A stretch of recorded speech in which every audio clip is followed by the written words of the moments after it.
Thank you so much for joining. Hare Krishna. This is the 42nd class, I believe, or 43rd on the Bhagavad Gita.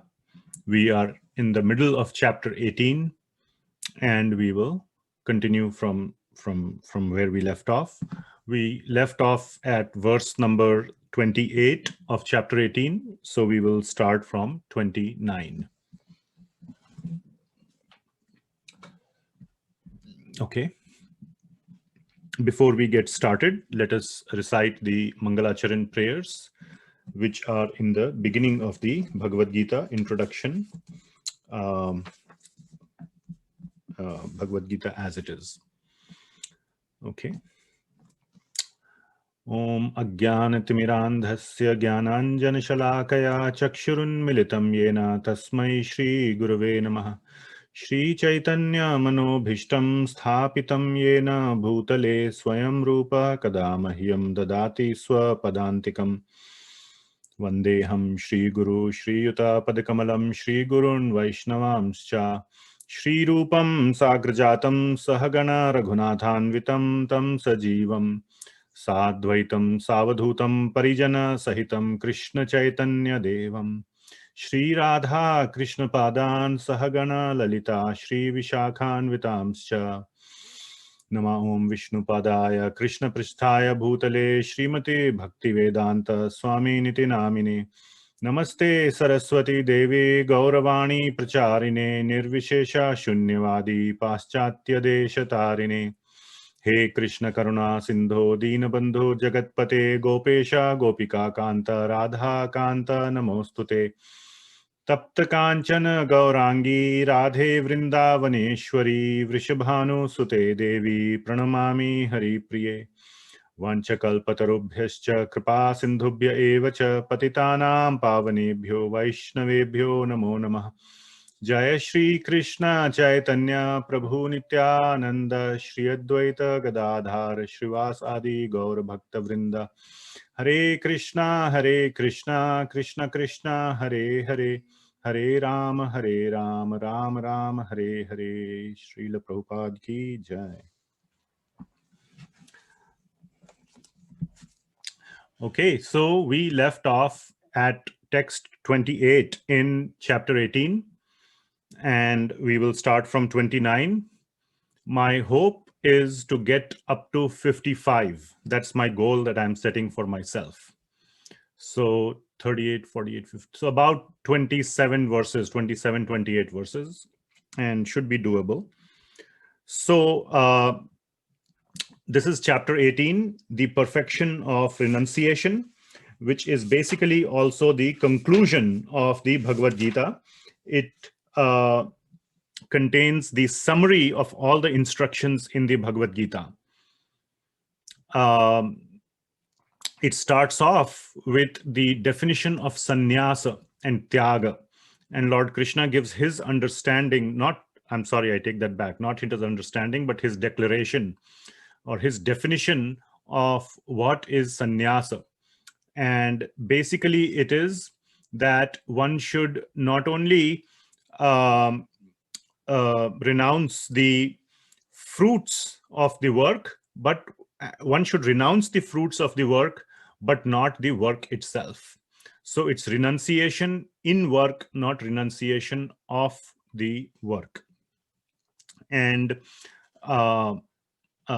there are, we discussed about renunciation of work is one understanding, and the fruits, one is just renouncing the fruits, and Lord Krishna gives his complete definition. Then from there, we go into the discussion of the details of Karma Yoga, also known as Nishkama Karma Yoga, where performing the actions or what is the best consciousness to perform the action. So action itself had been described, and let me share my slides here so you can follow along.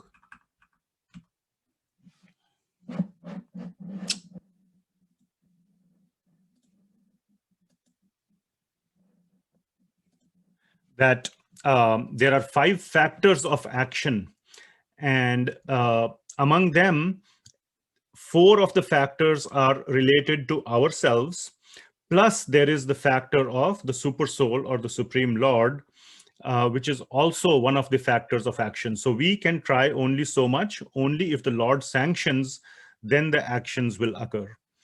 And then there is this whole big section from 18 to 40, which is where we are, where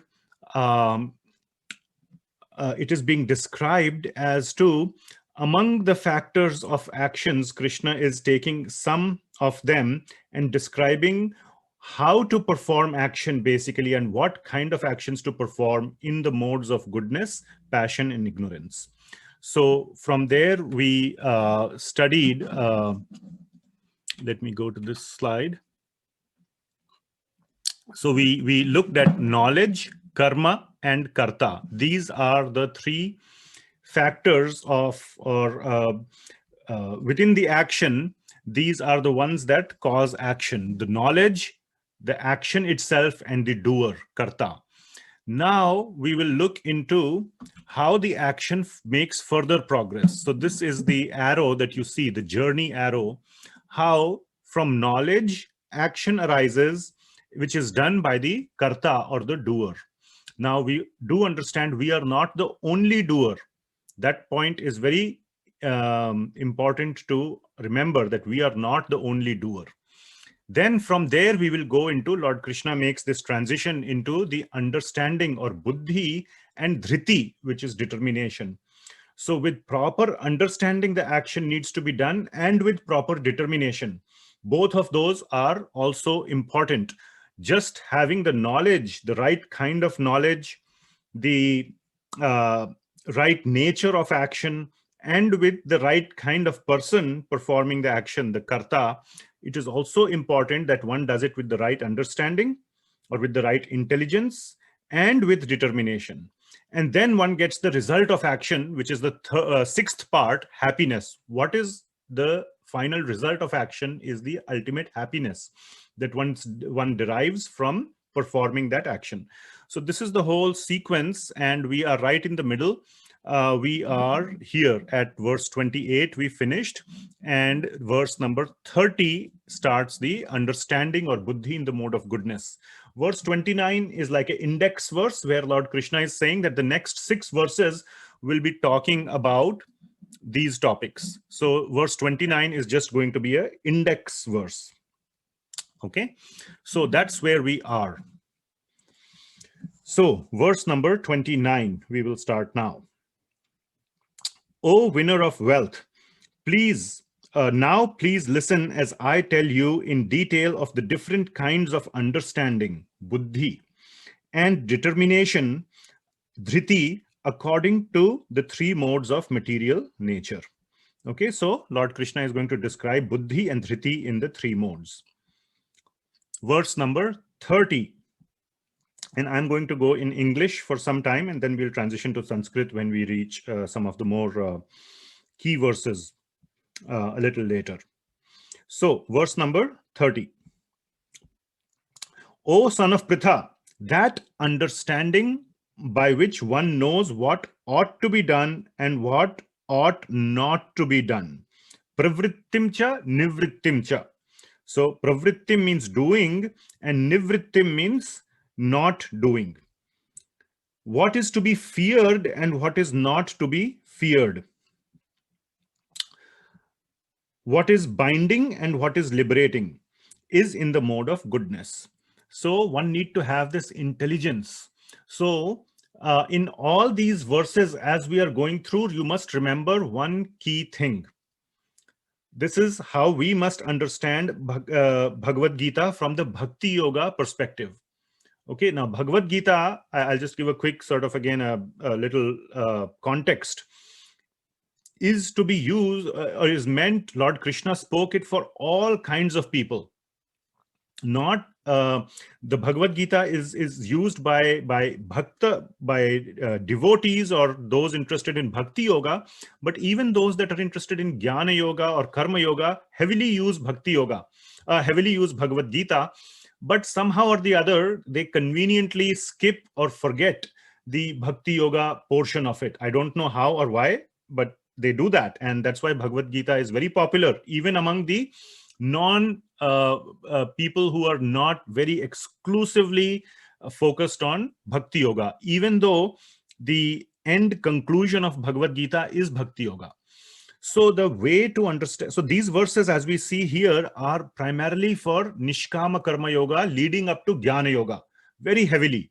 But what the spin we are putting on it in our description, and this is how you need to understand it, is how to understand or how to dovetail, how to sort of interpret these verses from the standpoint of a bhakta, from the standpoint of a Krishna bhakta. And you will see later from verses number 56 to 59. These are 5 verses, 56, 57, 58, 59, and then, yeah, 4 verses, 56 to 59. Lord Krishna will directly say the same thing. That is when he reveals this. So we don't need to first go through the Jnana Yoga understanding of these or Karma Yoga understanding of these verses and then realize, you made a mistake. Now you have to reread all these verses with Bhakti Yoga understanding. So that's why Srila Prabhupada is telling us the Bhakti Yoga understanding right from the beginning, so that when we reach 56 to 59, then we say, oh, we understood these verses in the sort of a different way. Let me go back and reread them. So to avoid that, we are reading them from the standpoint of a Krishna Bhakta. So whenever these buddhi, dhriti, and sukha are being described, they are being described in mode of goodness, passion, and ignorance. Understand it from the standpoint of Krishna Bhakta. Mode of goodness, you must dovetail to bhakti, and that is the to-dos, how to do those things. Everything in the mode of goodness is applicable to Krishna Bhakti if dovetailed towards Krishna. And what to avoid is in the modes of passion and ignorance. So that one must avoid. So all these ways are there to understand these verses. So please keep that in mind when we are reading these, okay? So text number 30, understanding in the mode of goodness. Okay, so we read this, that understanding by which one knows what ought to be done and what ought not to be done, what is to be feared, what is to be not to be feared, what is binding and what is liberating, is in the mode of goodness. So from the standpoint of a Krishna Bhakta, how do we apply this? What is binding? Let's start from the bottom. What is binding and what is liberating? Again, the same reference we will give. Yad karoshi yad ashnashi yad juhoshi dadashiyat yad tapasyasi kaunteya tad kurushva mad arpanam. Just do it as an offering to me, and then what will happen? Shubha ashubham phalairevam. Moksheshyami what is it? Moksheshyami anusuyate. Sorry, mokshase karma bandhana. So you get liberated from the karma bandhana, the binding of the results of those actions, whether they are shubha or ashubha, if you dovetail them to me. That is the understanding from which a bhakta understands what is liberating and what is not liberating. Then what is to be feared, what is not to be feared. So what are the actions that Krishna likes and what are the actions that Krishna doesn't like? And Srila Prabhupada has given us the 4 regulative principles. One must follow the 4 regulative principles. One must never break them. And there are many examples. And what ought to be done, what ought not to be done. So our acharyas, Srila Prabhupada and all, have given so many do's and don'ts: chanting, hearing, shravanam, kirtanam, Vishnu smaranam, and maintaining the 4 regulative principles, leading a simple lifestyle devoted to Krishna. All these things are there from a standpoint of a bhakta. Now, verse number 31, from the mode of passion, what is the understanding or what is the intelligence? O son of Pritha, that understanding which cannot distinguish between religion and irreligion, between action that should be done and action that should not be done, is in the mode of passion. So they are confused. They don't know what is religion or irreligion, and they just do something of their own and simply governed by sense gratification. So they are engaged in sense gratification. They don't know what is right, what is wrong as per the scriptures, and they just follow their own mind. and the mind which has not been educated from the Shastras. They have no scriptural or spiritual education, and they just follow whatever else everybody else is doing. And in Kali Yuga, majority of the people are going towards sense gratification. Therefore, in Kali Yuga, it's very easy to fall down. In Satyuga, it's very difficult to fall down because everybody around you is performing actions in the mode of goodness. But the exact opposite is true in this time. So without any scriptural understanding, you will fall down. So that is a corrupt kind of a downtrodden kind of an understanding. Now, understanding in the mode of ignorance. That understanding which considers irreligion to be religion and religion to be irreligion. So this is the demoniac understanding in the mode of ignorance. Under the spell of illusion and darkness, and strives always in the wrong direction, is in the mode of ignorance. So demons behave in this way. They always take to the path of irreligion, and they disturb, or they come in the way, they cause hurdles in those who are in the mode of goodness. So these are all your people who are breaking even the moral codes. There are certain moral codes, and they know that these are the kind of things they wouldn't want others to do to them. They do to such people. So they are basically completely irreligious, immoral, and they're doing the exact opposite things. So these are the buddhis, or intelligence or understandings in the three modes. Now let us look at determination, dhriti, in the three modes. So text number 33. Am I still sharing the screen? Yeah, looks like. So 33. So you can see here, now we are in this part of the, so today's class again will be a little technical. So please, stay alert. As I said, please try to find a quiet place to sit down and listen. It's a very interesting class, or a very interesting topic that we will be covering, but it is a little technical. And especially when we come to the point of the Varnashram, it will be very interesting. We will see what is the Varnashram system and everything that will happen, that will be discussed from around verse 40 onwards. Things will, at least I find that portion very, very interesting. So we are on verse number 33 with determination. And yeah, if possible, turn on your videos. I kind of keep looking up at the screen, and I like to see faces. Smiling faces, and faces focused on Bhagavad Gita, with determination. So that is dhriti. So when you turn on your video, please look serious. Even if you're not serious, look serious, so I can be more inspired to teach more seriously. Anyway, that was a joke. So number 33, determination. O son of Pritha, that determination which is unbreakable, which is sustained with steadfastness by yoga practice, and which thus controls the activities of the mind, life, and senses, it is determination in the mode of goodness. So that determination which is steadfast, which is unbroken, regardless of the nature of the results. Whatever happens, your determination does not break. It is unbreakable. So even in bhakti, there may be some ups and downs. You may be performing devotional service, but something bad may happen in your life.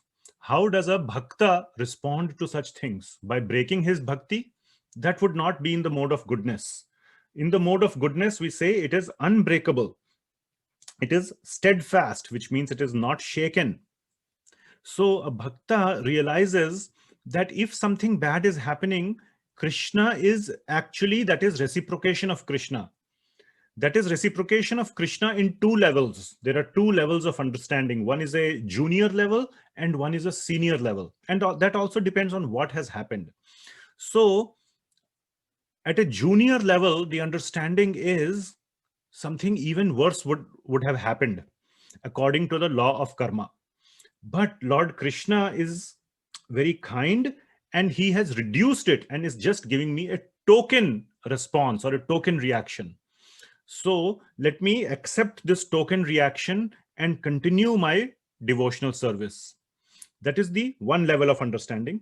The next level of understanding, which is a little bit harder, okay, that's why I call it a senior level, which includes the junior level, by the way. It doesn't mean that the senior level is exclusive or mutually exclusive with the junior level.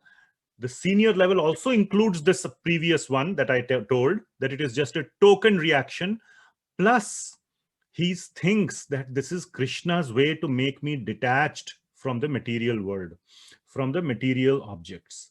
Krishna is giving me a signal. So some loss has happened, something has happened. Krishna didn't want me to enjoy that because he wants me to focus on Krishna Bhakti. So Krishna then takes away certain things. And then you thank Krishna. Thank you. I was not able to give it up myself. You took it away.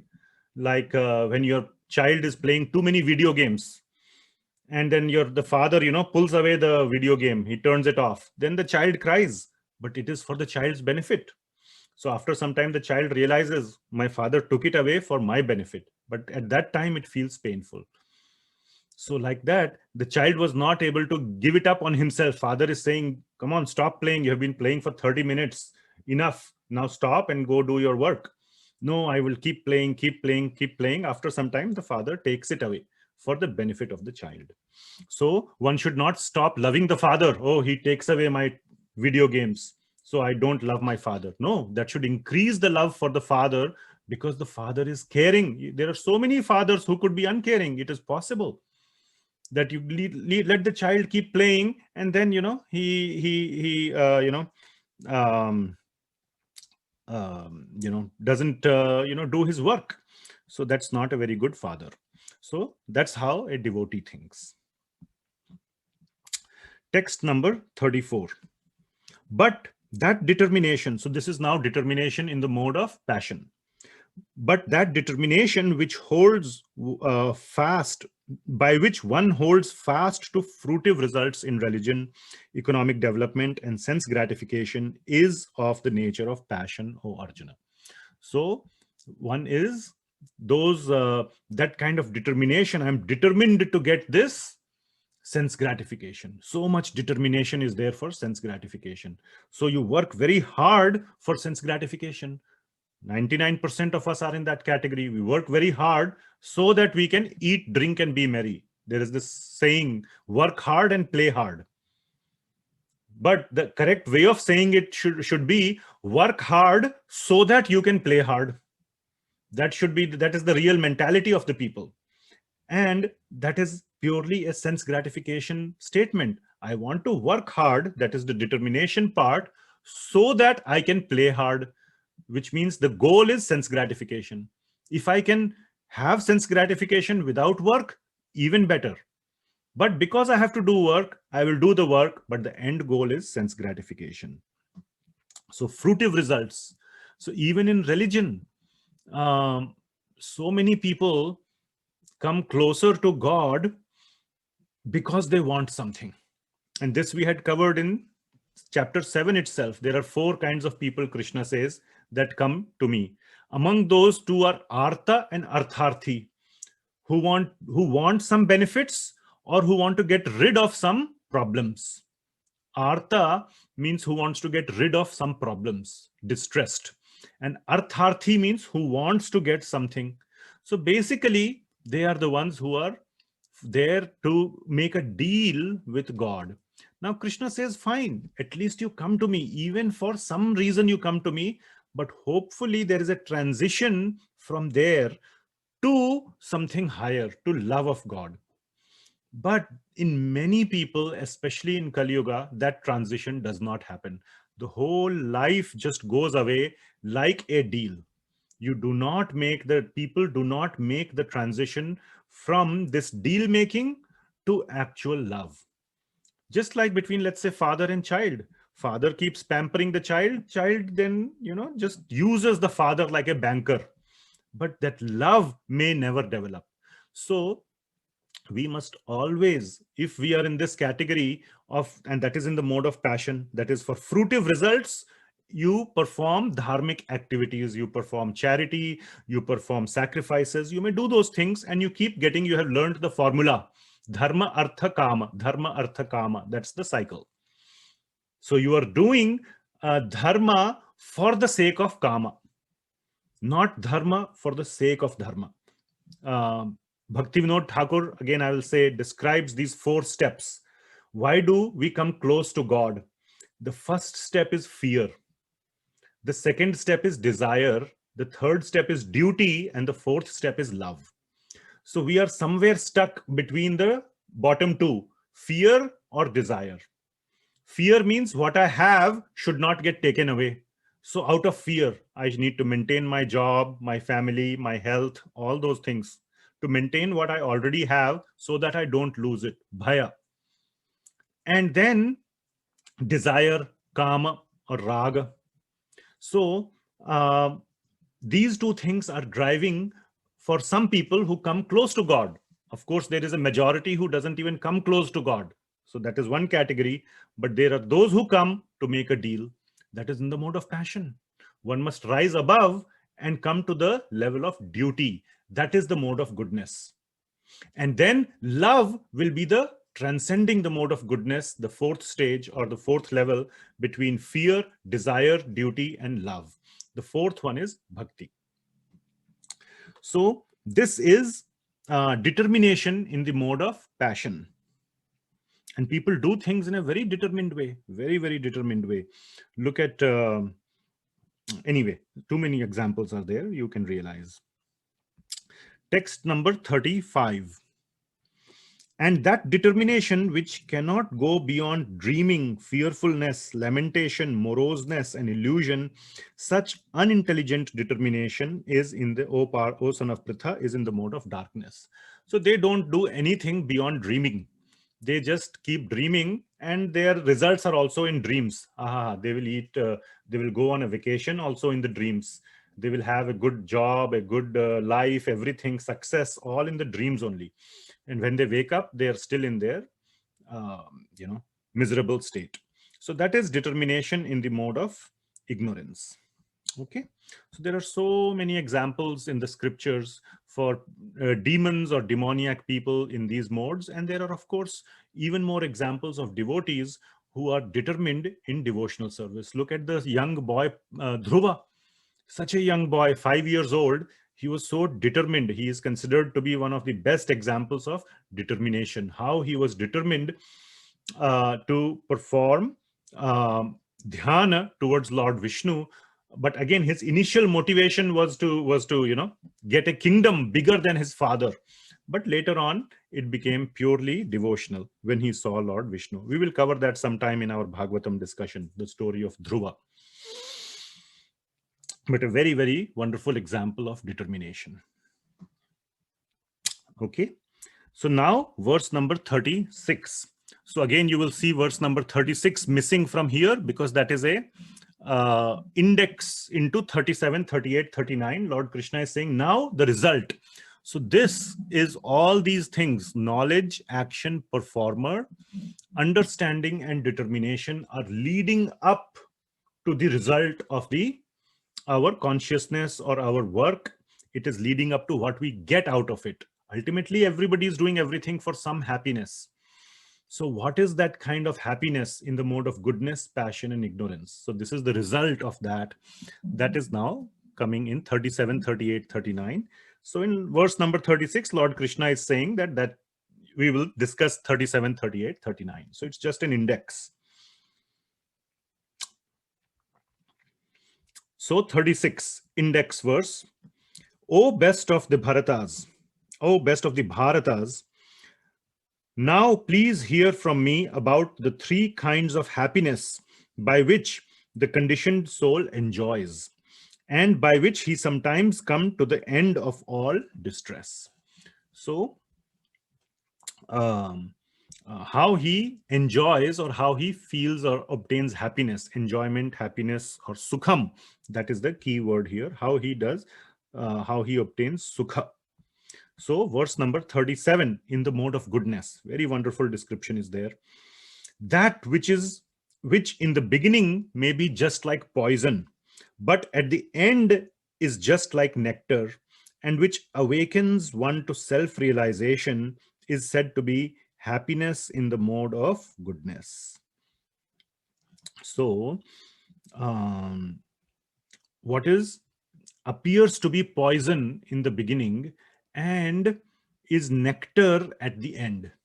So in devotional, so again, we will apply this mode of goodness definition of sukham to devotional service. In devotional service, when we are beginning in devotional service, it appears to be hard. It appears to be little uncomfortable to do japa, or to get up in the morning and wake up the deities, or to attend Mangala Aarti. And all these kind of things are hard in the beginning of one's devotional life. And why I have to do this? My friend, he keeps sleeping. He doesn't have to do japa. He doesn't have to read Bhagavad Gita.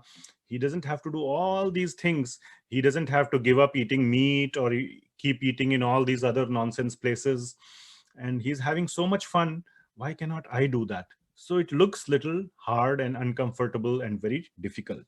But at the end, the benefit is immense. Not only, in bhakti, you don't even have to wait for next life. Hopefully there is no next life. Next life is eternally in Vaikuntha or in Goloka.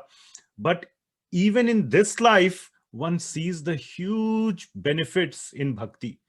There is so much of peace, so much of calmness, so much of satisfaction. One knows that my end goal is to develop a relationship with Krishna. One doesn't feel that, oh, this person said this and I got affected by this. I have to please this person, or you're looking for approval from others. All those things go away. You know that my relationship with Krishna is what matters most, and people then cannot hurt you anymore. You become so immune to all these material um, um, negativities that are around us, that they stop affecting us. It's a very, very liberating, very happy feeling. Now, it doesn't mean one becomes isolated. One also associates with devotees. One has a great time. So this begins to yield results even in this life, what to speak of the next life. But it requires some practice. Now, one may come to the temple and put on tilak and dhoti and all those things, but in the mind, if you have not developed this this consciousness, that's why this is all about the consciousness. So if in the mind we have not developed the consciousness that what matters most is my relationship with Krishna, then even in the devotee circles there can be, you can be affected. Oh, he said this, she said this, he was talking to other person so nicely, but he doesn't talk to me nicely, or whatever. When I went in the prasadam line, he didn't give me enough prasadam, but to the guy in front of me he gave more because he's his friend. I am not his friend. All these things happen. I have seen this. It has happened to me. I have had those feelings, but I still have them because I am not purified. But once the consciousness is purified, all these feelings then completely go away, and one can more and more put their focus on Krishna bhakti, and nothing can come in the way of Krishna bhakti. The capacity of others to disturb your Krishna bhakti goes away. You don't have to go to the forest. Why do sannyasis go to the forest? Sannyasis go to the forest so that materialistic people don't disturb their bhakti or their spiritual practices. But if the consciousness is changed to just Krishna, then we build that capacity that nobody else can disturb us, and yet we get a lot of enjoyment by associating with real devotees, with like-minded people, not materialistic people, externally looking like devotees, but real devotees. We have so much enjoyment, and there are many of those. There are certainly many of those. Yes, some may have shortcomings. We need to look at them as if they have, we are all on the same journey. But there is a lot of satisfaction, lot of happiness among like-minded devotees. So that is the benefit, and that is the nectar which is available by performing bhakti. And of course, you are making tremendous spiritual progress by doing this. There is this very nice verse. I'm going a little off track here. I want to show. And, sometime when we start our Bhakti Shastri, this will become more important. So this is our verse from Nectar of Instruction, verse number 7. So verse number 7. So verse number 7 is, we'll just read the translation. The holy name, character, pastimes, and activities of Krishna are all transcendently sweet like sugar candy. So bhakti, all these things are related to bhakti. So bhakti is sweet like sugar candy. Although the tongue of one afflicted by jaundice of ignorance, avidya, cannot taste anything sweet, it is wonderful that simply by carefully chanting these sweet names every day, a natural relish awakens within his tongue and the disease is gradually destroyed at the root. So this is the verse that applies very nicely to our current verse number 37. So for a patient of jaundice, who has the disease of jaundice, the sugar candy appears to be bitter when he is having the disease. But the medicine is also sugar candy. So this verse is from Nectar of Instruction, which will be covered in Bhakti Shastri in more detail, because Nectar of Instruction is one of the books that we cover. This is going beyond this verse. Basically, it is also adding strongly the aspect of bhakti. That today, bhakti seems to be very troublesome. This is like a patient of jaundice to whom sugar seems bitter. But keep doing it. The medicine is also sugar for a jaundice patient. You keep giving him sugar candy, keep giving him sugar candy. The disease goes away, and then he realizes, oh my God, this thing that I was so bitter earlier is actually sweet.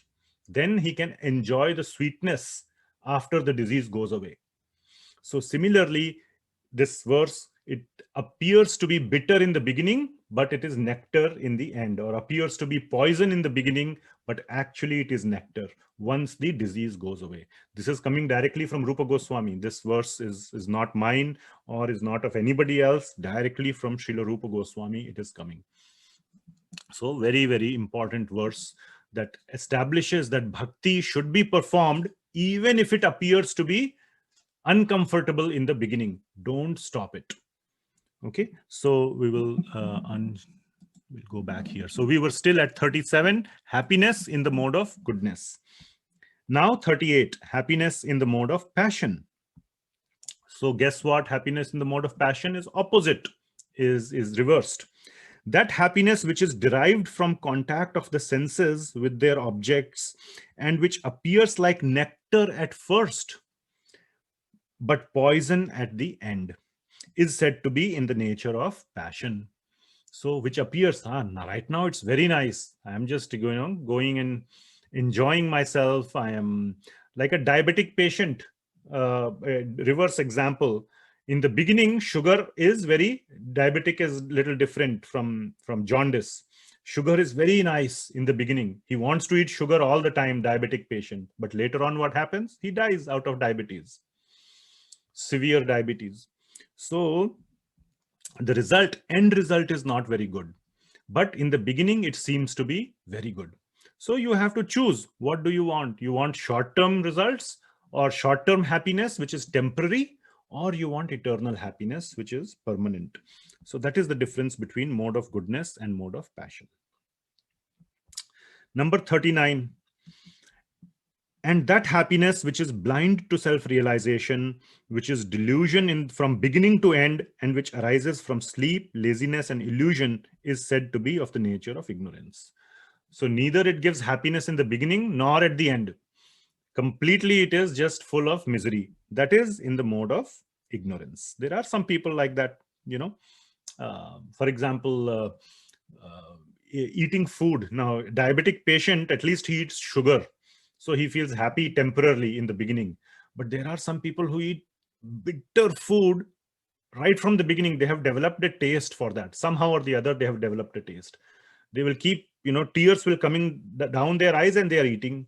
Or some rotten food or things like that. There are people, I don't know any human examples, but like pigs. they like to eat stool. So, what to speak of, anything better. So that is happiness in the mode of ignorance. Okay. Now, verse number 40, Lord Krishna is summarizing. What is Lord Krishna is summarizing? That no one is free of the modes. Whether you are a very good person or you are a completely gone case in the mode of ignorance, either way, you are not free from the effects or from the binding of the three modes. That is the point that verse number 40 is bringing out.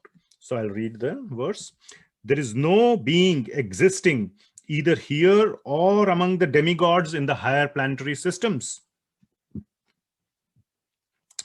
which is freed from these three modes born of material nature.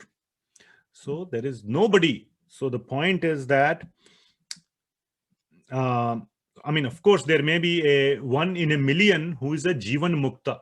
Jivan Mukta is what we had discussed earlier, is a person who is self-realized even though he has a material body. So like acharyas, like very, very advanced Krishna Bhaktas, etc., or, Rama Bhaktas or various other devotees, they may be self-realized, but they may be having a material body. So they may be Jivan Muktas, but that is not what is being referred to here, and they are 1 in a trillion or 1 in a billion, whatever may be the case. They are very, very rare. 99.9999% people are all in the mode of goodness, passion, or ignorance, and that is what is this verse is applying to. There is no being existing either here or among the demigods, even the devatas. They may be in the mode of goodness, but even they are bound by these modes. So there's nobody which is freed from these three modes born of material nature. So why is Lord Krishna saying all this? Now Lord Krishna will transition in the next verse to the Varnas, and we will discuss a little bit detail in the Varnashram aspect. But the essence here is that Lord Krishna is explaining this, and he's building up to the point that don't try to get rid of the modes too much. Even though in chapter 14, the instruction was, hey, here is the description of the three modes and you must rise above the modes. Okay. But in the process of rising above the modes in 14.26, he says that natu, what is that? Avibhicharena bhakti yogena sevate. Namam cha avyabhicharena bhakti yogena sevate. That by bhakti, one should transcend these modes. So, the point that is being made is one should not artificially try too much to transcend these modes by one's own effort. And neither you should worry too much. Oh, I am in the modes, I am in the modes, I am in the modes. And neither is it a serial progression. That, oh, I'm in the mode of passion, so first let me spend the next 10 years of my life trying to come in the mode of goodness, and after that I will do bhakti. That is all wrong conception. Even if you are in the mode of passion, don't worry about it. Wherever you are, start performing devotional service. Start performing bhakti. That will be the essence of why Lord Krishna has mentioned this verse, that everybody is in one of these modes, but wherever you are, don't wait to perform bhakti.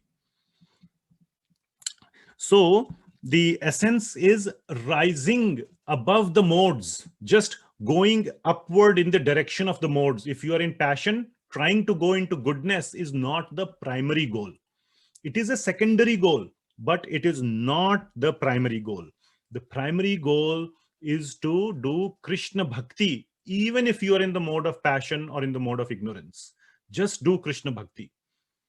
That is the primary goal, and make on the side some efforts towards moving up in the modes, and Krishna will therefore help as well.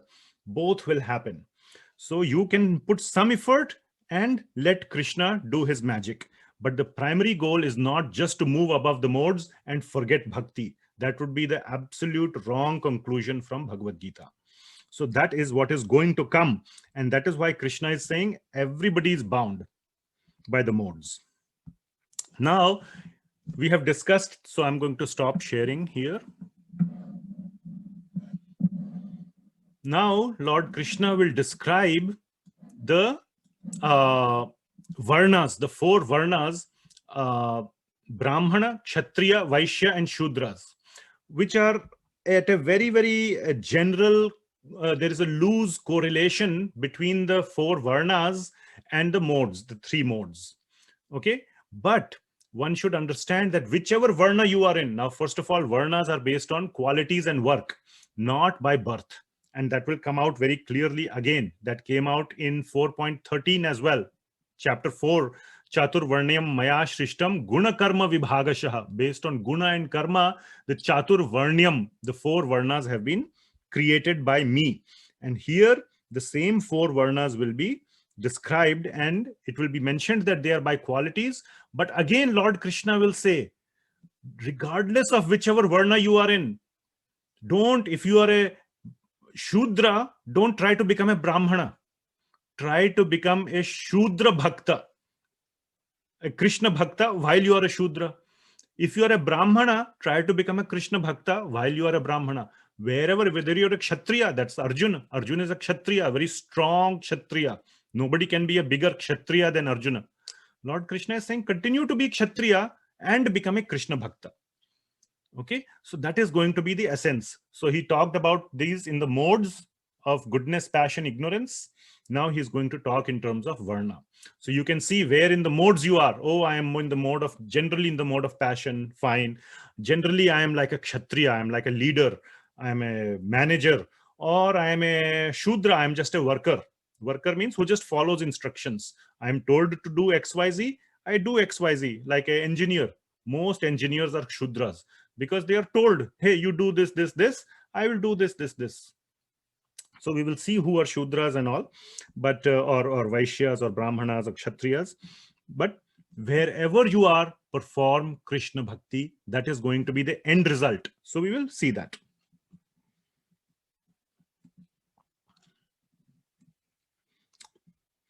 So text number 41. So again, that's an index verse where Lord Krishna is going to enumerate these four varnas, and then he will go into details of each one. Brahmanas, Kshatriyas, Vaishyas, and Shudras are distinguished by the qualities born of their own natures in accordance with the material modes.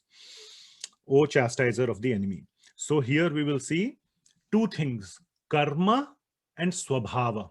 These two words will appear at multiple places in the following verses. Karma and swabhava. So karma means what? Your present activities, the activities that you are doing right now. And swabhava means what? Anybody? Nature.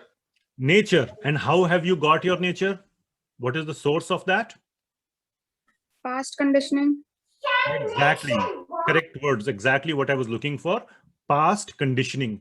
Whether in this life, which we can see very much more obviously, if we, our friend circle, our association has been very aggressive, we become aggressive.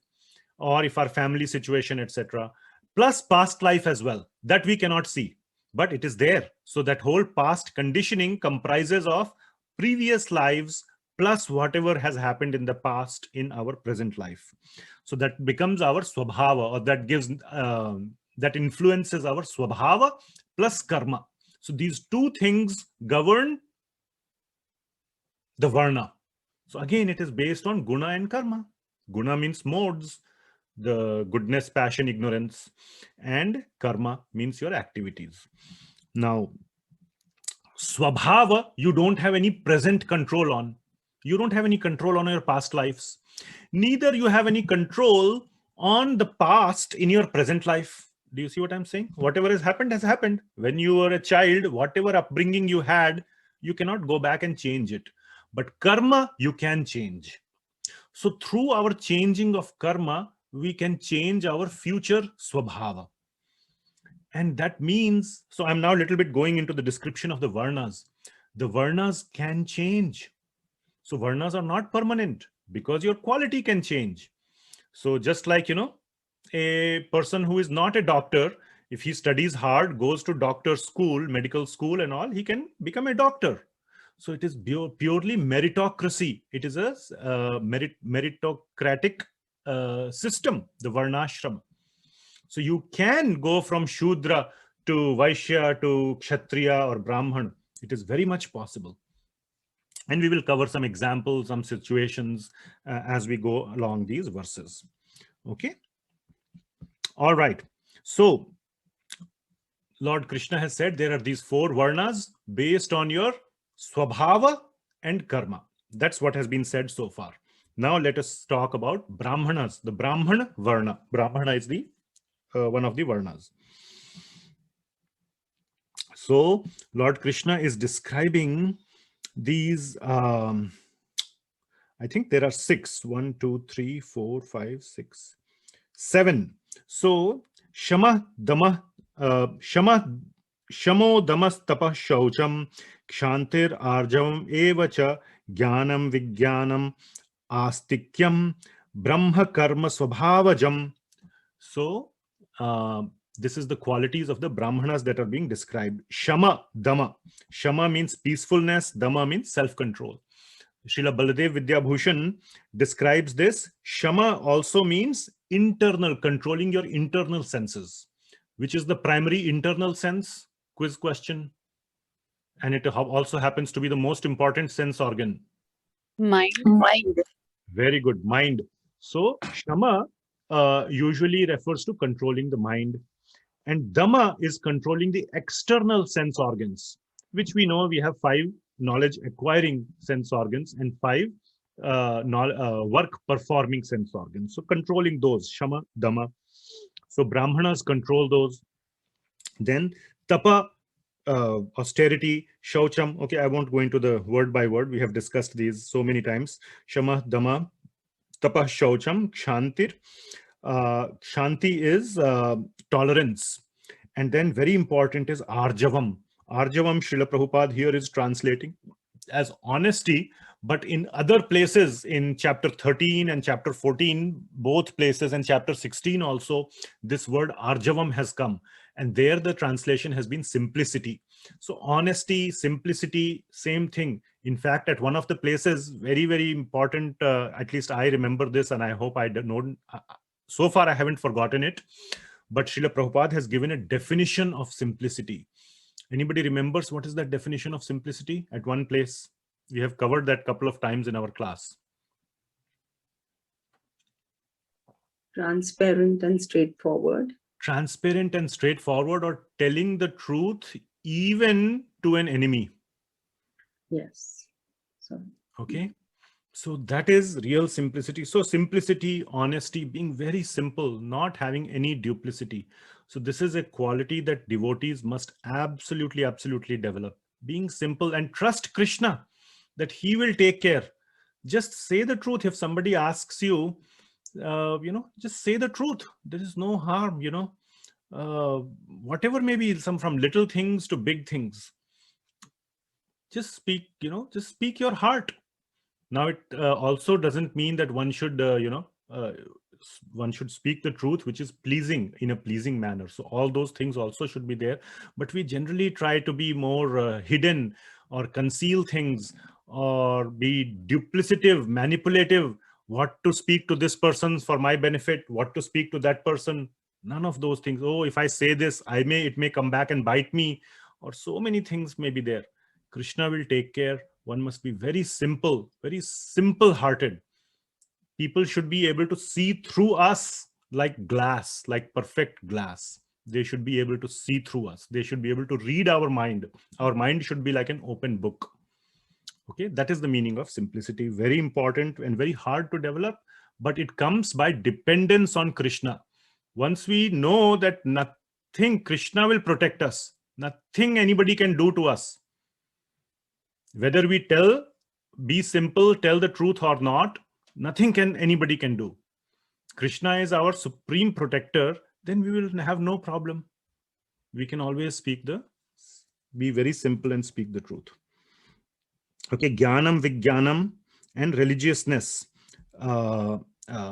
Astik, Astikyam. So Nastik means irreligious. Astikyam means one who has faith in religion. But Vishwanath Chakravarti Thakur and so many places in the scriptures, we see faith in the scriptures.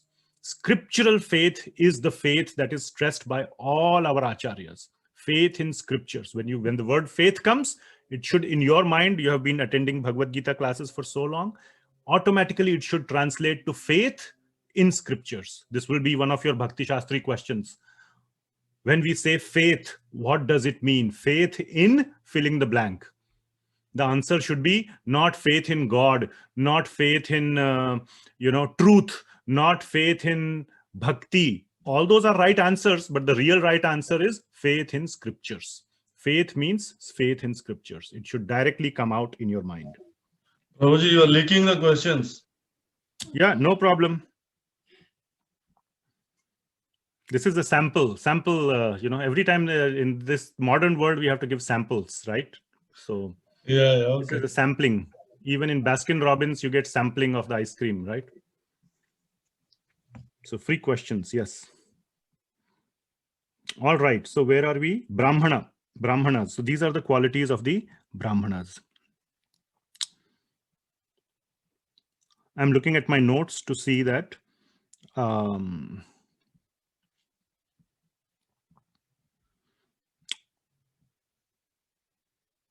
Now, one more thing I have written down, which is very, I want to mention. If you become a very serious member of ISKCON, okay, and many of you already are, many of you are initiated, and your friends, your family members know you like that, you become a representative of Srila Prabhupada. Okay, so you don't want to be a jerk, because then people will say, Arey, you have done so much Hare Krishna, so much all this, and you are still a jerk. People can figure out whether you're a jerk. They don't need to know the definition of Brahmana, Kshatriya, Vaishya, and Shudra. They know what are the qualities, because in other people, we can be very good judges for others. The hardest part is to be judged for ourselves. For others, we are perfect judges. So people will figure out, and that is absolutely not good. If you are a serious member, you should definitely try even harder to develop Brahminical qualities, because you are representing Srila Prabhupada. So you have to be extra careful, because you don't want, because that Krishna will also, if you are being a jerk and you are a representative of ISKCON, you're in a way harming Srila Prabhupada's movement. You're harming his society. Other people will look at you and say, oh, I don't want to become like them. So that's not good either. So one must aspire. I mean, it's anyway a good thing to develop Brahminical qualities, but even more so. Okay, text 43. It is qualities of a Kshatriya. So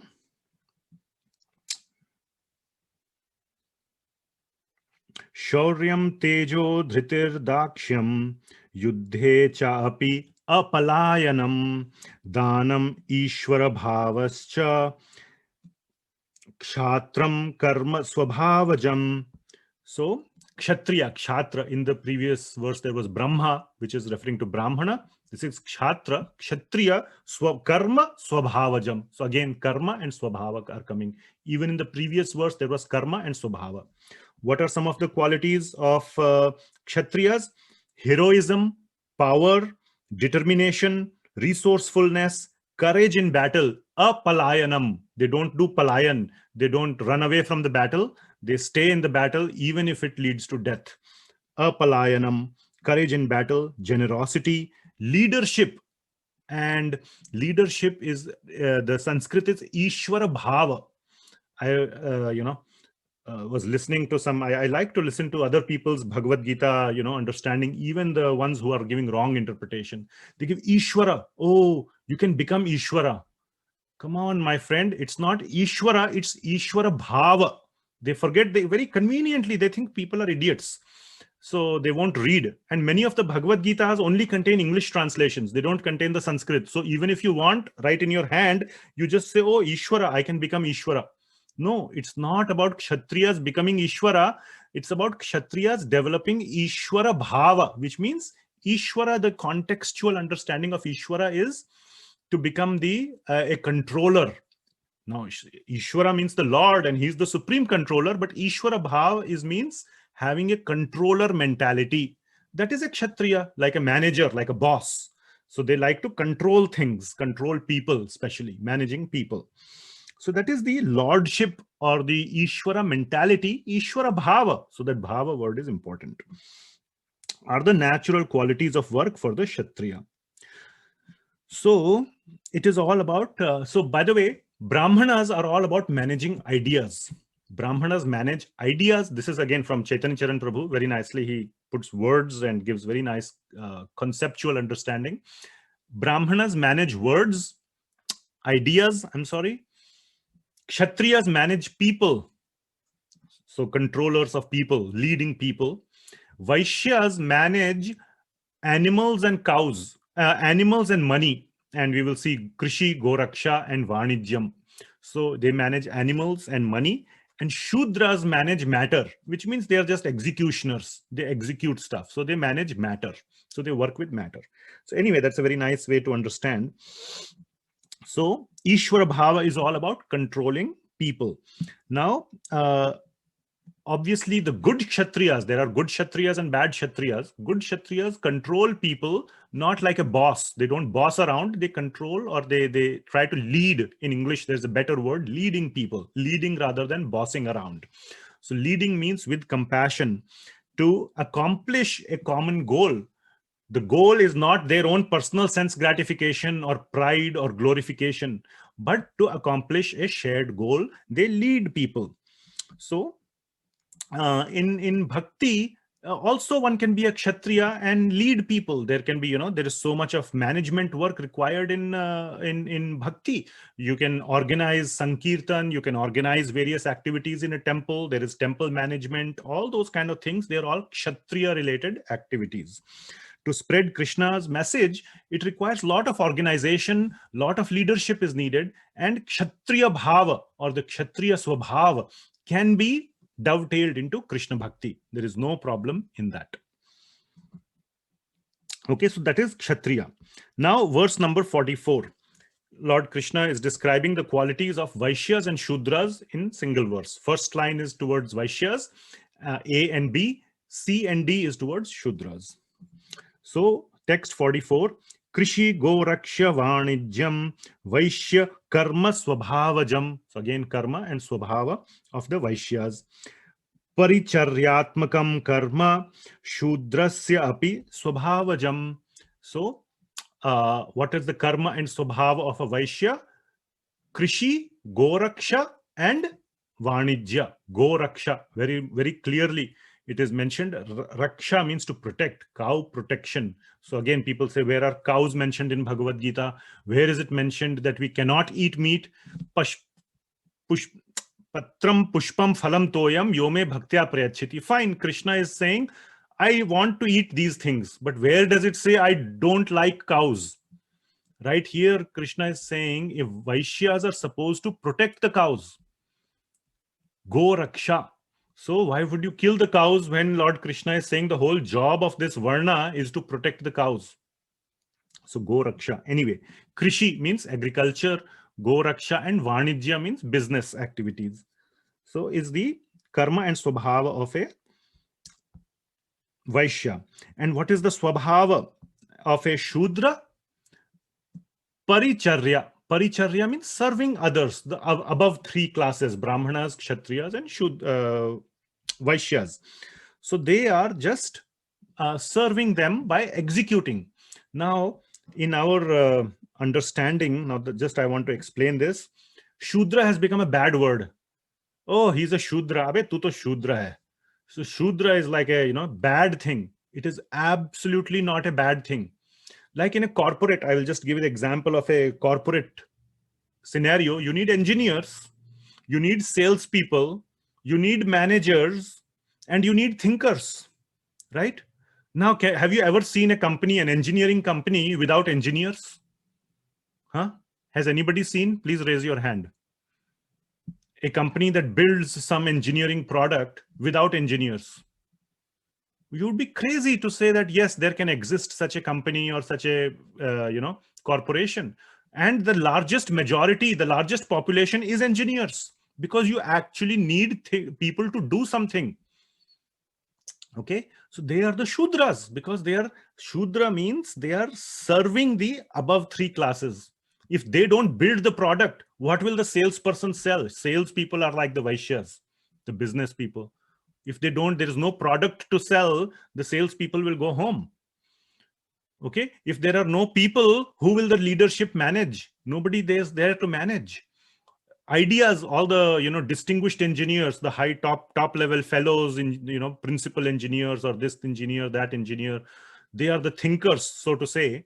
They develop ideas. What's the point of developing ideas when there are no engineers to execute on it? So Shudra is not a bad thing. It's a very, very precious thing to be a Shudra, because you have to execute on that. So somehow or the other, it has become a bad word. And so has the whole of caste system.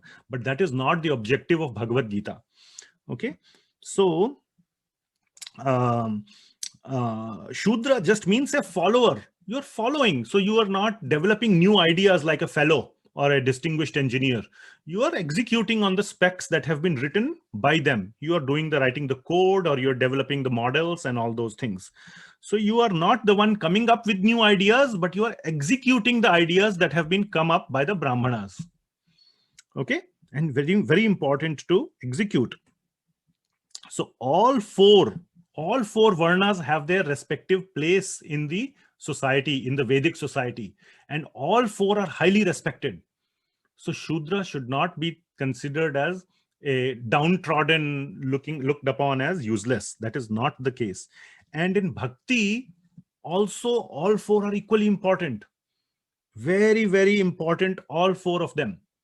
There is the great disciple of Srila Prabhupada. His name was Jayananda Thakur. Very, very celebrated disciple of Srila Prabhupada. He, in fact, he was so elevated, but he's very famous, and he was responsible for running the temple in San Francisco for a very long time. But he used to like to clean toilets. He used to like to take out the garbage and put it in the garbage can. He used to like to clean. And of course, we know internally he was Brahmana, but he was setting an example that these work, whatever, if you're cleaning Krishna's temple, if you're cleaning the toilet in Krishna's temple, it's not a bad thing. And Srila Prabhupada used to be very, very happy with him. He was very pleased with Jayananda Thakur.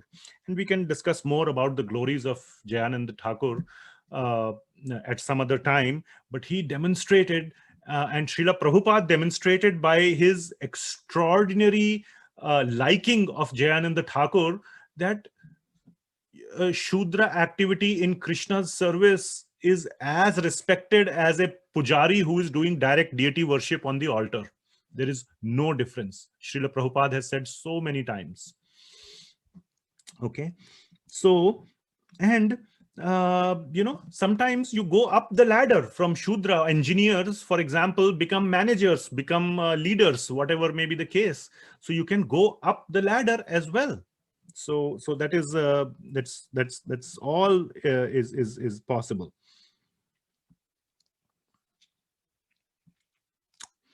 And some people are actually happy to be Shudra, because it's very easy to be a Shudra. You just have to do what you are told. You don't have to come up with ideas. You don't have to learn new things. You don't have to do anything. You're just executing what you are told. So very easy to be a Shudra. It's very actually practical and very simple. You just have to listen to your senior people, whoever are providing you instructions, and faithfully execute those instructions and do your personal sadhana. You can happily be a Shudra in Krishna Bhakti. There is no problem, and you can go straight back to Krishna. You can go back to Vaikuntha simply by being a Shudra. Okay, great. So now we transition into verse number 45.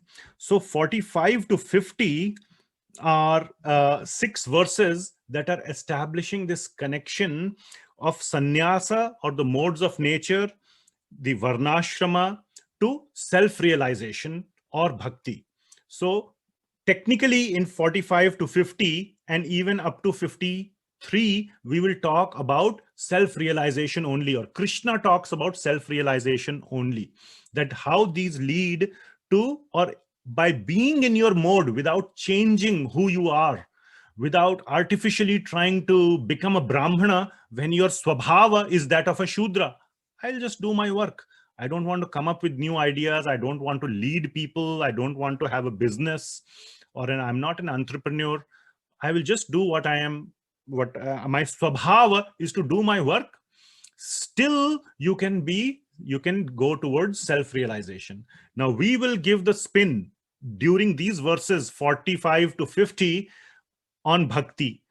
Krishna will give that spin from 56 to 59, like I told you in the beginning of the class. So I am, Srila Prabhupada or me or whoever are not trying to twist words or trying to misinterpret.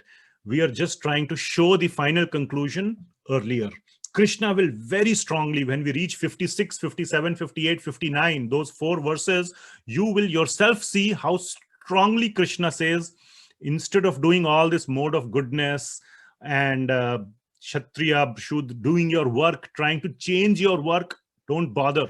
Just keep doing what you're doing and be fully conscious of me. Do Krishna bhakti, do my bhakti, and do what you are doing. Krishna will say that. Right now, he will not say that. He will say it towards self-realization, because this is the Jnana section leading to Brahman realization. So he will lead us to Brahman realization, and he will say, no need to change your swabhava. In your given swabhava, also you can get Brahman realization, but the real thing is bhakti, which he will talk in 56 to 59. Okay, so we are on 45. So by following his qualities of work, every man can become perfect. Now, please hear from me how this can be done. So by following his qualities, whatever his swabhava and karma is, everybody can become perfect. Swakarma niratah siddhim yatha vindati tachrinu. So siddhim, one can attain siddhi just by doing his work. No need to change anything. No need to artificially change anything. Being in your ashrama or your varna and in your natural, whatever is your swabhava, just try to do Krishna bhakti. Otherwise, what happens? Why is, now at a material level, why this is happening is because you will be too busy trying to pretend to be someone that you are not. You will be pretending to be a Brahmana, whereas you are a Shudra, and it will easily show up. It will create disturbances for you and for others, and it will leave no room for Krishna bhakti. So better be who you are and focus all your energy on Krishna bhakti. That is why this Varna system is not really a ladder. You don't have to go from Shudra to Vaishya to you should perform bhakti wherever you are. Be fully expressed. The main point is, wherever you are, do bhakti with full enthusiasm, utsaha. And that utsaha, that whole natural expression will come when you're not trying to pretend to be someone else. So just be natural, be free, be self-expressed, be yourself, and perform bhakti. Now, it doesn't mean, by the way, that, oh, I'm a rascal, so I'll be a rascal. I will be an even bigger rascal. So that's not the meaning. We must try to become as well a good person, but the focus on that is secondary. Now, a very nice example was given by a devotee, which I remember. Let's say if the example was given, you're like a big rascal. You like to, manhandle people. You like to pick up fights with people. You like to beat people up, okay, to put it in very blunt words. So what you can do, there are so many devotees who are trying to preach in dangerous areas. And there are other people who don't like devotees and they attack the devotees. You can become their protective security guard. You will get a lot of opportunity to manhandle people. All these demoniac people will come and try to disturb the devotees. And with your propensity to, pick up a fight, you can fight with those demons who come and attack the devotees. There are so many stories where, Srila Prabhupada even said that if there are dacoits, there are some temples that were opened in some remote areas and some dacoits used to attack. Srila Prabhupada said, okay, you can carry a gun, so at least to just, what do you call, to warn the bad people. You don't have to actually kill them, but you can show the gun. There's the story of a snake. To defend, I say. To defend, yes, to defend or to, yes, exactly. There was the story of a snake. Narad Muni told a snake, you're so poisonous, you're so envious, you attack people, you should not do that. So the snake became like a saint. And then the children used to come and beat the snake because, that's what they like to do. And the snake was very wounded. So when Narad Muni came and saw this snake, he said, why are you so in such a bad situation? That you told me not to, bite others. So they come and beat me. So Narad Muni said, I never told you, I told you not to bite others, but I never told that you cannot show your, your full hood. So then the snake understood, okay, I can defend myself, but I shouldn't bite others. So yes, you can use your propensity to do that. So you can, the main point is to not be artificial and not to excessively worry, oh, I'm in this mode, why am I not in the other mode? Why am I like a Shudra? I want to be like a Brahmana. Excessive worry about it and excessive pretense and trying to imitate others is not recommended. Okay, so next verse, number 46. Here, Lord Krishna will clearly say, just dovetail your activities to the Lord. Okay, so don't change your activities, dovetail them to the Lord, exactly like we have been discussing. Okay.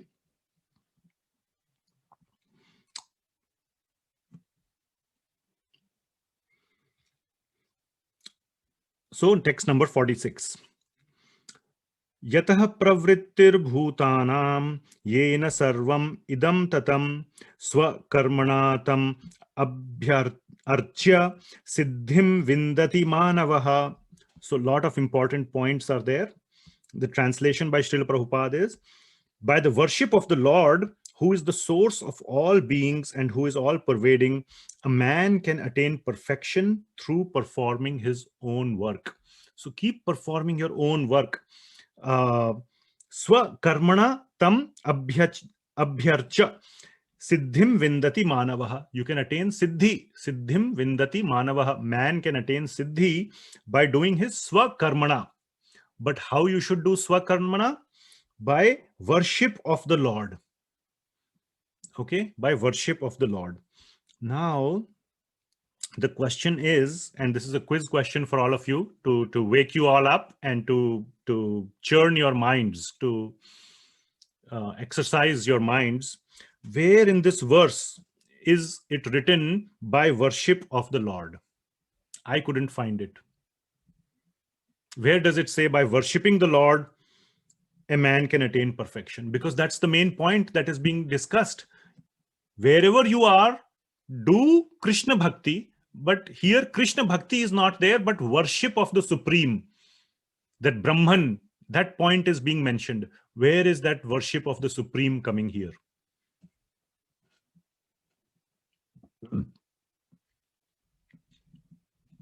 I am telling you, it's not there directly. It's there indirectly, but still very directly. And this is another source of people misinterpreting the Bhagavad Gita. And I want to clarify. Swakarmana tamabhyarcha. Swakarmana tamabhyarcha. So what is the meaning of Swakarmana tam abhyarcha? Doing one's own duty. Yeah, but if where Brahmana is it? means worship, if doing one's own duty, by doing one's own duty, attaining Lord's wish. Where does it say attaining or doing it for the Lord? See, this is the misinterpretation. You are falling right into the trap. So thank you, Renuka Mataji, for demonstrating how to fall into the trap. That is exactly the wrong interpretation, because this is exactly the interpretation some people give. Oh, doing your duty is worshipping the Lord, so just do your duty, forget the Lord. Do your duty. Duty is Lord. Work is God. A lot of people say. This verse is not saying work is God. This verse is saying do your work for the Lord, or dovetail it towards the Supreme.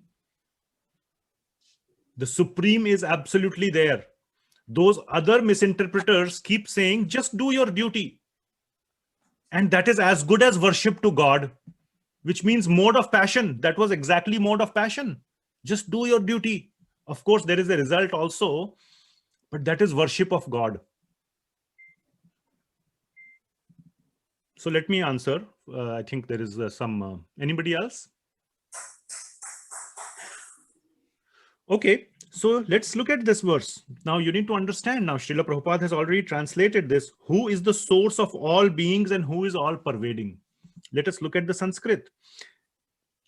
Yatah pravrittir bhutanam, from whom all living entities pervade. The pravrittir means who emanate from, who come from. Yatah means from whom. Sarva bhutana or bhutanam. Bhutanam means living entities. From whom all living entities come. From God. whom? From the Supreme Lord. That has been mentioned in Bhagavad Gita so many times. Aham sarvatra prabhavo mattah sarvam pravartate. I am the source of everything. Right? So, yatah pravrittir bhutanam. From whom all living entities emanate. Yena sarvam idam tatam.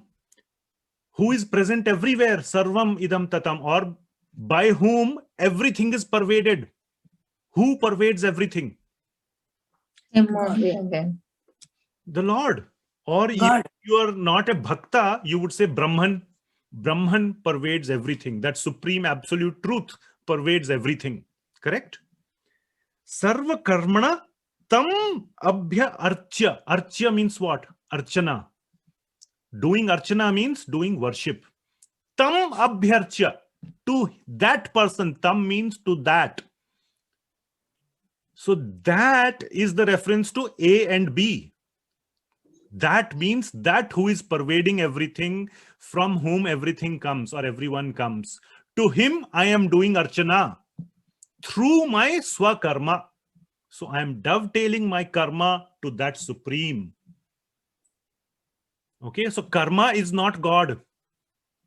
But when you dovetail your karma towards God, then you go get siddhi. Siddhim vindati manavaha. Then you attain perfection. Okay, so this verse, I just wanted to explain. You need to understand Bhagavad Gita and stay away from the misinterpreters. Thank you, Prabhuji. Okay.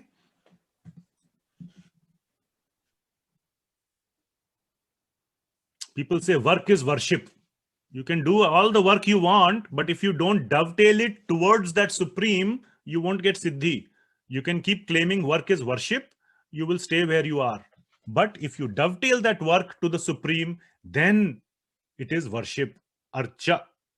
Archa means worship. You have to actually worship by dovetailing it to him, not just by doing it. By doing it, there's no dovetailing, there is no archana. Archana happens when you dovetail and then you get siddhi. Okay, so this, you must understand, Bhagavad Gita is meant for our understanding and you have to dissect, and this is how you go deeper into the understanding. Okay, 47. Now Krishna says, don't try to imitate anybody. Again, very clear reference. So in 45 was a general understanding that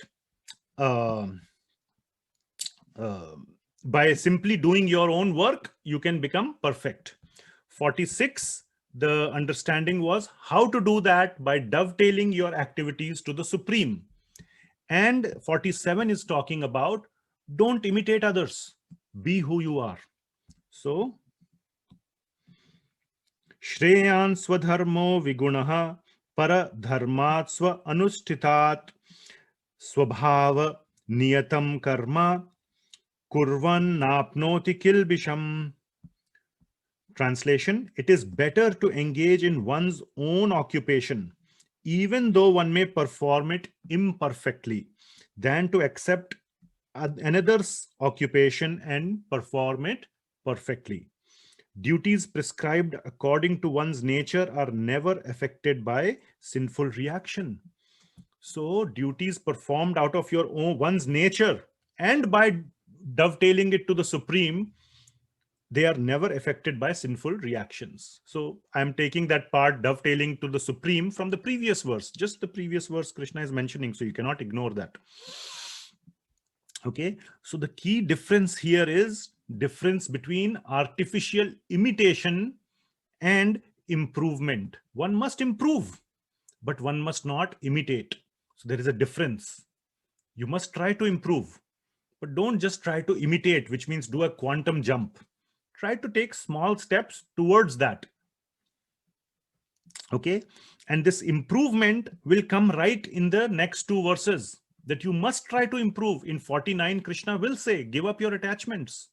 So he's not saying just be who you are. If you are a jerk, be a jerk. Don't improve. No, he will say right in next verse, 49, not next, because 47 and 48 are connected together.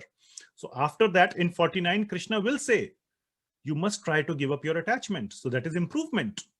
But here he is saying, don't do others' work like your own, which means don't try to be a different person than who you are, or take up others' duties. Okay, so that is not, imitation is not advised. Improvement is advised. So non-advice of imitation is in 47 and 48. Non-imitation. Improvement is advised in 49. So just in case if you're interested in that whole understanding, that is the understanding. 47, 48, 49. So how is it possible to engage in your own duty but not in some other's duty? This applies, or it's very easy to understand it when you apply it to bhakti. And we will see that in just the previous verse, Krishna has said, you must dovetail it to the Supreme. He has not mentioned me or mam or aham, but he's saying to that person or to that which pervades everything, which means the Supreme. But as long as you are doing whatever you are doing and dovetailing it to Krishna, that is for a bhakta. So don't try to be anybody else. Just do whatever you are doing. If you are a carpenter, do Krishna bhakti. If you are a, engineer, do Krishna bhakti in various ways. And like that, yad karoshi yadashnashi yad juhoshi dadashi yat. Whatever you are doing, do it as an offering to me. And what will be the result? Shubha ashubha phalair evam mokshase karma bandhana. So like that, you will be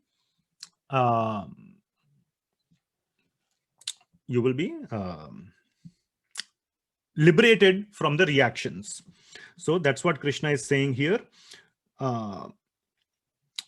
You are never, and then you are never affected by sinful reactions. So by Krishna bhakti, also you are never affected by the sinful reactions or any reaction, shubha or ashubha, of anything that you do. Yad karoshi, yad ashnashi, yad juhoshi, whatever you're doing, no reaction. Mokshashe karma bandhana. You are released from the reactions. So no sinful reactions. Now 48. So again, Krishna is saying, if you think that grass is greener on the other side, no, the grass is same on all sides. It may appear, there's this famous saying, right? Grass is greener on the other sides, on the other side. So everybody wants to go there. I am a Shudra, so I want to be a Brahmana. Brahmana is saying, oh, why I have to teach so many people? I keep teaching. They don't come to the class. If they come to the class, they don't turn on their video. If they turn on their video, then they are not smiling. They are not listening carefully. I ask a simple question, they cannot answer. All these things are the problems of a teacher. It is so simple to be a student. So Brahmana is thinking, I want to be a Shudra. Shudra is thinking, no, I want to be a Brahmana. All those things are there. So Krishna is saying their grass always looks greener on the other side, but everybody has their own set of problems. So that is another reason why you should not try to become someone else. Once you become someone else, you will realize that is not good enough. Then you will try to become someone else. Then you will try to become someone else. Always you will be in this constant jumping from one place to the other, trying to find the greener pasture, which doesn't exist. So that is the essence of number 48, that everybody has its own share of problems. So don't try to think that by going somewhere else, your problems will be gone. So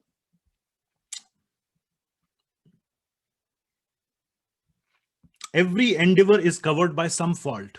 Whatever you do, I'm reading the translation only for 48. Every endeavor is covered by some fault, just as fire is covered by smoke. Therefore, one should not give up the work born of one's nature, of his nature, O son of Kunti, even if such work is full of fault. Okay, even if the grass seems yellow on your side, don't try to go on the green appearing, green looking side, because when you reach that side, that will look yellow and this side will look green. That is exactly a different way of saying this verse, that every endeavor is covered by some fault, just as fire is covered by smoke. Therefore, do not give up the work born of your nature. Do not give up your green pasture, even if such work is full of fault, even if it looks yellow, because the other side is also as yellow as yours. It is different shade of yellow. It has its own problems. You think you have your own problems. There is problems. Okay. I need to plug in my computer. 1 sec. Battery. Okay, good. So the point is, don't try to achieve 100% perfection either. Wherever you are, don't even try to reach 100% perfection. Focus your energy that you would have put into becoming 100% perfect. Let's say if you're a Shudra, you say, I'll stay a Shudra, I'll be a perfect Shudra. I will do my engineering work perfectly. I will try to do my Vaishya work perfectly. Don't even try to do that. Whatever is your nature, if you're 80%, remain 80%. That energy that you would have put, save it for Krishna Bhakti. That is the essence. And even in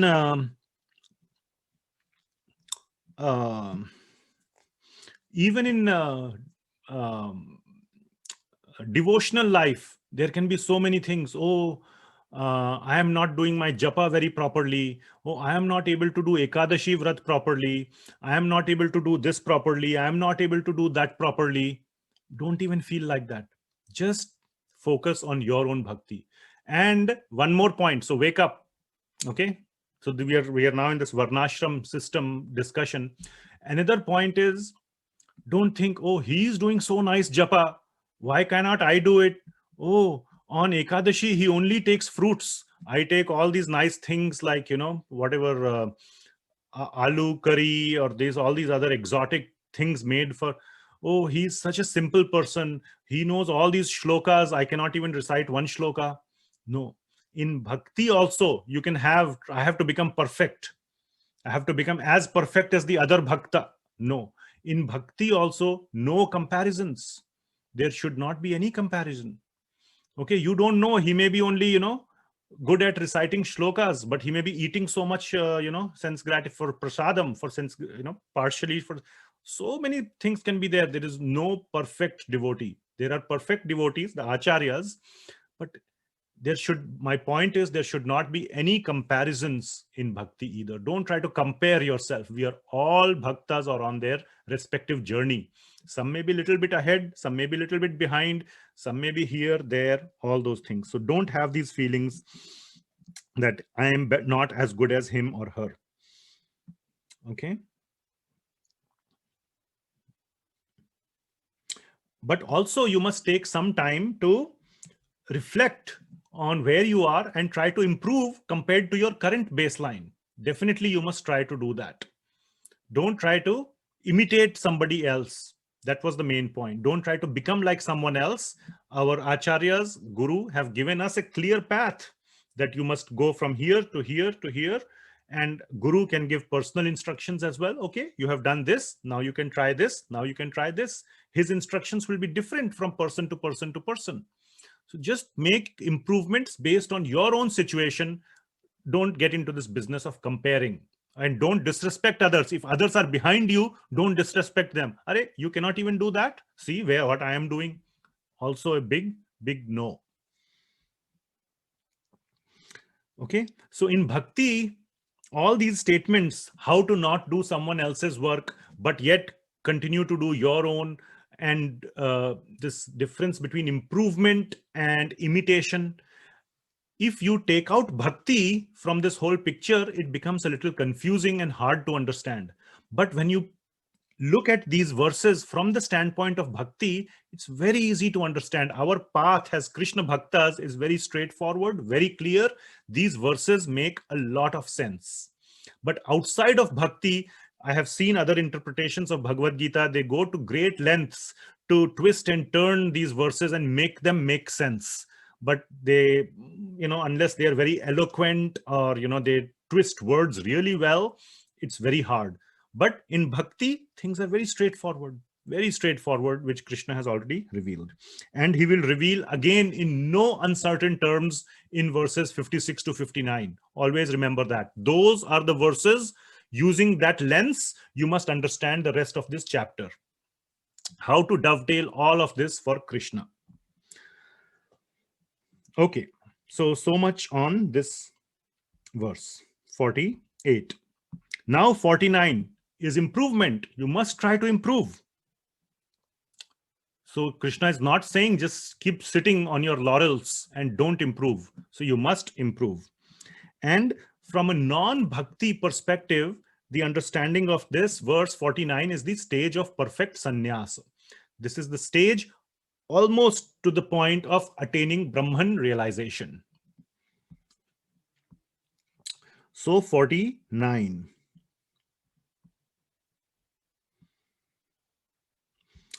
Asakta buddhi sarvatra jita atma vigata spraha naishkarmya siddhim paramam sannyasena adhigacchati. One who is self-controlled and unattached, and one who disregards all material enjoyments, can obtain by practice of renunciation the highest perfect stage of freedom from reaction. So one must practice self-control and detachment, unattached from all material enjoyments. So one must practice detachment and sense control. So those are recommended. So Krishna is suggesting improvement. He is not suggesting imitation. Remember those 2 points.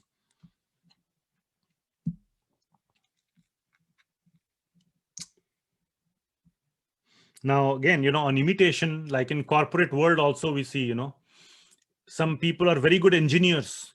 Then they are in a hurry to become a manager. Oh, you have been engineer for 10 years. You must be a very bad engineer. You're not yet a manager. How many people report to you? Oh, 0. I'm just an individual contributor. Oh, you're still individual contributor, not a manager. Oh, something wrong with you. And then, so all these kind of things, or more money, managers are given more money. Now that's all corrupted system. Technically, Shudra or managers should be, equal. They should get the equal respect, equal, money is a side effect. Many people want to become a manager because, you get to have a title, manager or whatever else.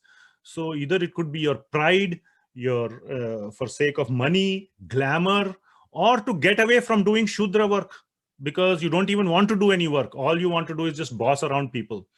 So such people who are not true leaders turn out to be very poor managers just because they wanted to rush to become someone. That is imitation. Oh, that manager is so successful. He has a big house. He has a big car. I am driving a Honda. He is driving a Mercedes because he gets more money. So I should become a manager. All these things could be driving factors for you to imitate. But if it is not naturally coming to you, it will be a disaster. People will figure out, oh, he just became a manager because he wanted to. He was better as engineer. So many people are there like that. I have personally seen such people in my own life. So that's all imitation. You should not take that step if it doesn't come naturally to you. That is the point. Okay, text number 50. Now we are making a big jump. So now it's 5:40. So I hoped to be at 55. So let's see. We'll make some more progress.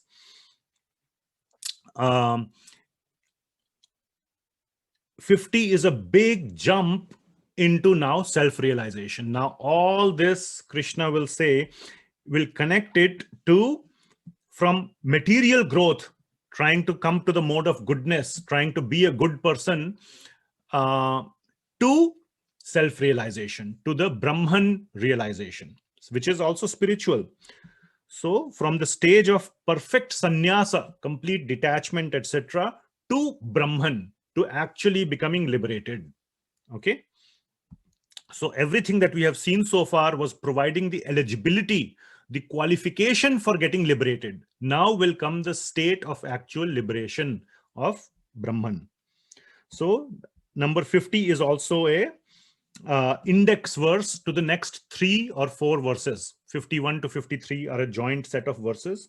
So Lord Krishna is saying, now learn from me how to, or what is that state of liberation.